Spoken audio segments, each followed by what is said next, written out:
came across a dog from a guy that I was dating, and he had this Cocker Spaniel or Cockapoo that had chronic ear infections all his life.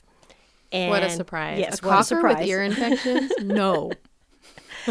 And so I asked him about that. I said, well, why does he keep getting ear infections? And he said, well, the vets say it's because of his floppy ears and, it traps moisture. And so we just have to clean his ears and we have to medicate them every so often. And at that time, I thought that doesn't seem right. There's got to be a reason why this dog keeps getting ear infections. So How old were you then? I was in my 20s when this 20 happened. years old, and you can go, that doesn't make sense. Yes. Right. So I encouraged him to get a second opinion. So together we went into another vet, and actually that vet said the same thing. Well, Yeah. he's got floppy ears, and you just have to be on top of it. Cocker Spaniels are prone to this.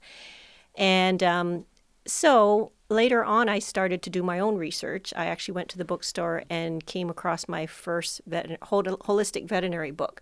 It was the Dr. Pitcairn's book. Oh my gosh, that is everybody's first book. That's my first book. I think it was one of the few books that were out there. This is probably in the 1990s or Yeah, so. yeah, no, Yes. you're aging us now. Yes. That was Casey Maxwell, who's a holistic, and that was her first book. Thank you, Dr. Pitcairn. Yes. So he had recipes in there for home-cooked dog food, and he explained all the bad things that they put into commercial dog food. And so I started cooking for Bruiser, and after 11 years of chronic ear infections, his ear infections finally went away. Wow. And I was kind of dumbfounded. I thought, well, how can I, a non-vet person, cure my dog of this condition? And why hasn't anybody talked about food allergies or poor nutrition? And I decided, well, if nobody's doing that, might as well be me.